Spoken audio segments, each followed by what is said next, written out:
सन 3025 800 साल पहले पृथ्वी पर प्रलय आने के कारण लगभग मानव जीवन नष्ट हो चुका था, लेकिन अब हम लौट आए हैं।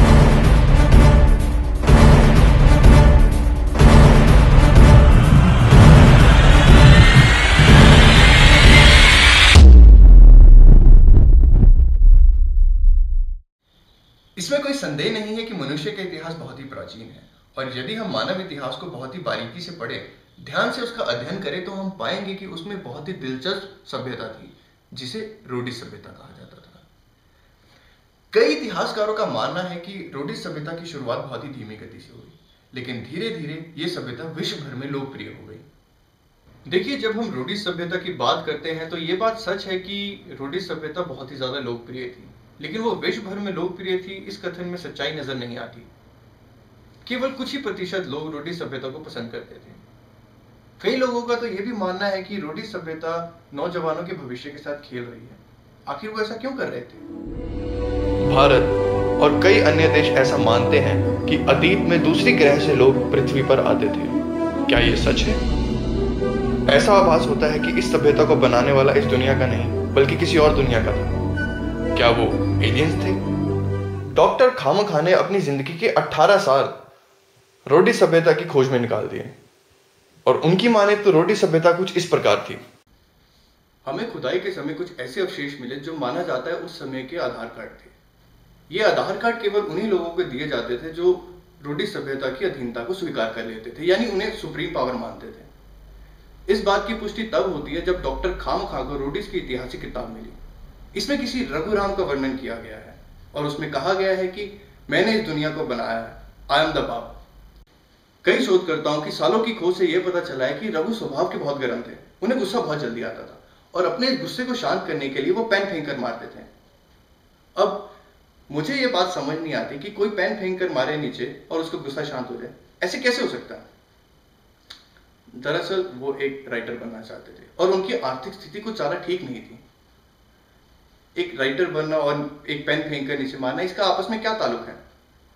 आप यकीन मानिए, इसका ताल्लुक है।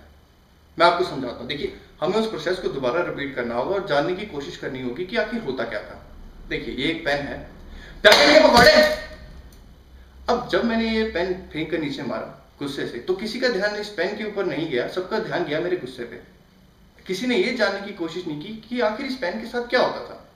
देखिए, ये एक पेन है, और यदि हम इसे गुस्से से नीचे मारेंगे तो गुरुत्वाकर्षण यानी ग्रेविटेशनल फोर्स की वजह से यह पेन नीचे गिर जाएगा, और यही वो करते थे।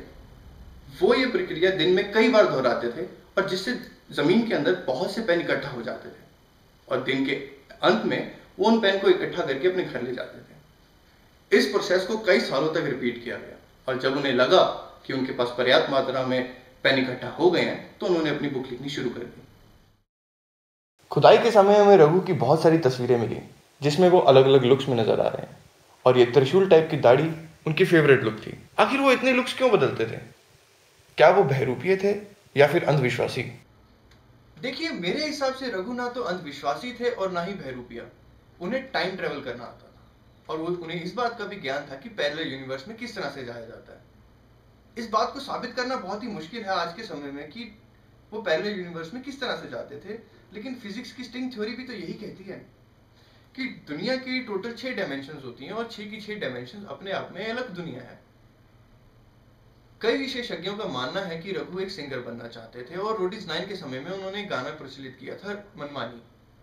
इस मनमानी गाने के प्रमोशन के लिए वो इंडियन आइडल सभ्यता में गाते नजर आए, लेकिन ये चलचित्र रोडिस 9 से बहुत ही पुराना मालूम पड़ता है।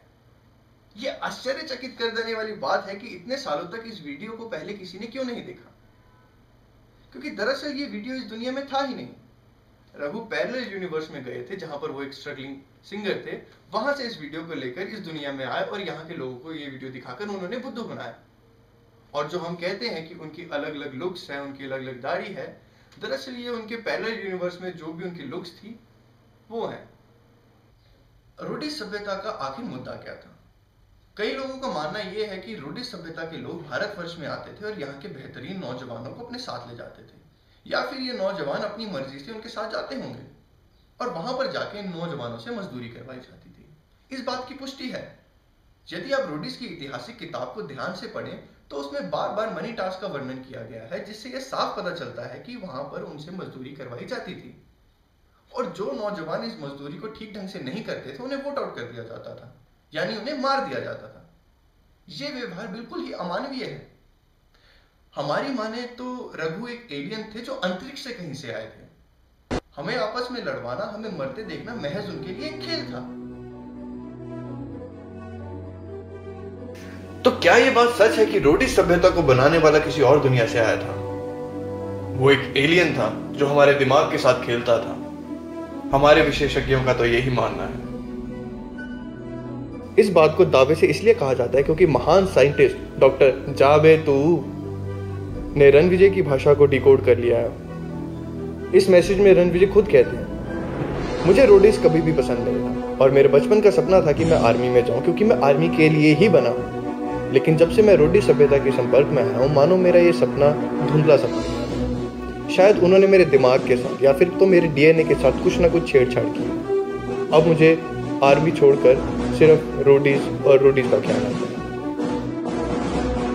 कुछ भी हो, लेकिन रोडी सभ्यता आज भी हमारे लिए रहस्य बनी हुई है। यदि आप चाहते हैं कि हम इसकी और गहराई में जाएं, तो देखते रहिए एंशिएंट ह्यूमंस।